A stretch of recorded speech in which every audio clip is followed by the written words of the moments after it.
मानव जाति भारत में कब आई थी? इस सवाल का जवाब देने के लिए ये गांव एक बड़ा साक्ष्य है। ये मानवता का जीवंत प्रमाण है, जिसने अपने विकास के दौरान कई महाद्वीपों को पार किया। यही सब इन बोरियों में संग्रहित है।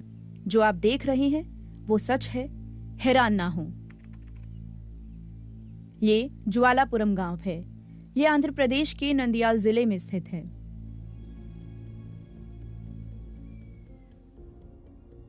भूवैज्ञानिकों के अनुसार करीब 74,000 साल पहले तोबा नाम का एक ज्वालामुखी, जो वर्तमान में इंडोनेशिया के सुमात्रा द्वीप में है, वो फट गया था। ज्वालामुखी विस्फोट का प्रभाव करीब 1 दशक तक महसूस किया गया। इसकी राख ने आसमान को कुछ इस कदर तक ढक लिया था कि दुनिया के अधिकतर हिस्सों में सूरज की रोशनी ही अवरुद्ध हो गई। इसका परिणाम हिमयुग था। नतीजतन मानवता लगभग विलुप्त होने की कगार पर पहुंच गई थी। वैज्ञानिकों के अनुसार इस तबाही की वजह से बहुत कम लोग ही जीवित बच सके। विस्फोट से निकली राख भारत सहित पृथ्वी की कई जगहों पर जमा हो गई थी। ऐसी ही एक जगह ज्वालापुरम भी है।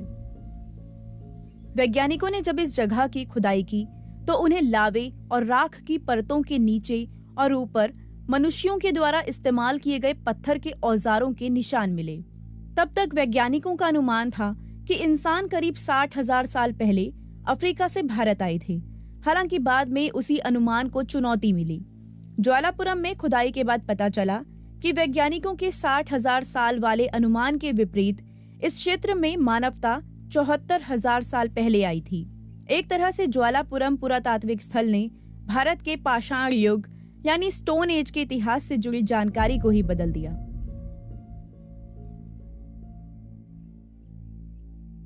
ज्वालामुखी की ये राख हमारे लिए बहुत ज्यादा जरूरी है, क्योंकि हमारे पास भारत में पुरानी पाषाण संस्कृति के लिए क्रोनोमीटर नहीं है। ऐसे में हमारे लिए यही राख क्रोनोमीटर का काम करती है। लेकिन हमारे लिए इससे भी दिलचस्प और उत्साहजनक ये है कि राख की परत के नीचे और ऊपर मध्य पुरा पाषाण काल के कुछ औजार पाए गए हैं। लैब में कई टेस्ट से इसकी उम्र पता किए बिना भी हम ये कह सकते हैं, हाँ, भारत में मध्य पुरा पाषाण युग 74,000 साल से भी पहले का है। मध्य पुरा पाषाण काल के औजार अफ्रीका में मध्य पाषाण युग के औजारों के जैसे ही थे। आप ये तर्क जानते हैं कि पत्थरों के इन्हीं औजारों ने मनुष्यों को अफ्रीका से बाहर निकलने और नए वातावरण में उपनिवेश स्थापित करने में सक्षम बनाया था। लेकिन शायद ये बात सच ना हो। केवल यही वो समय अवधि नहीं हो सकती जब इंसानों ने अपना विस्तार किया था, क्योंकि हमें ज्वालापुरम में मिले औजार और अफ्रीका में पाए गए औजारों के बीच एक आनुवंशिक संबंध का पता चला है। ज्वालापुरम को साल 2009 में BBC 2 पर टेलीकास्ट हुई documentary series the incredible human journey में दिखाया गया था। रवि कोरी सेट्टार के अलावा भारत समेत कई देशों के वैज्ञानिकों ने भी यहाँ शोध किए हैं। इस जगह के बारे में साइंस जर्नल में एक लेख भी प्रकाशित हुआ था। हालांकि ये सब बातें अब अतीत बन चुकी हैं। मानवता के हजारों साल के इतिहास को समेटे इस राख को 1,000 रुपए प्रति टन के हिसाब से बेचा जा रहा है।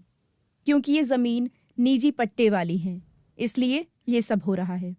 एक पुरातात्विक स्थल जिसकी खुदाई विशेषज्ञों के मार्गदर्शन में सावधानी पूर्वक की जानी चाहिए, वहां बुलडोजर से खुदाई हो रही है। इस राख से पौधों के जीवाश्म और अन्य पत्थर के औजारों को छलनी से छान कर निकाला जा रहा है। इसी वजह से अब आदिम मानव की मौजूदगी के निशान लगभग विलुप्त हो चुके हैं। स्थानीय लोग कहते हैं कि ये राख डिटर्जेंट पाउडर और बर्तन धोने के लिए इस्तेमाल होने वाले पाउडर में इस्तेमाल होती है।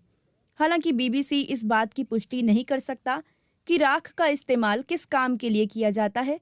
संपर्क किए जाने पर नंदियाल जिला कलेक्टर राजा कुमारी ने कहा कि इसे संरक्षित करने के लिए जरूरी कार्रवाई की जाएगी। जल्द से जल्द इलाके को खाली कराया जाएगा। उसके बाद सरकारी अधिकारियों की टीम ने इस जगह का दौरा भी किया और स्थानीय लोगों से राख को ना बेचने के लिए कहा। ज्वालापुरम में खुदाई के दौरान मिली सभी वस्तुएं, जैसे पत्थर के औजार और दूसरी महत्वपूर्ण चीजें, कर्नाटक के बल्लारी में रॉबर्ट ब्रूस फुट संघकाल आर्कियोलॉजिकल म्यूजियम में संग्रहित की गई हैं। म्यूजियम का संचालन जिला कलेक्टर रवि कोरी सेट्टार और अन्य लोगों के सहयोग से हो रहा है। ज्वालापुरम में पत्थर से बने औजार तो मिले हैं, लेकिन मानव हड्डियां नहीं मिली। वहीं इन औजारों को यहाँ किसने दफनाया था, इसका पता लगाने के लिए और अधिक शोध किए जाने की जरूरत है।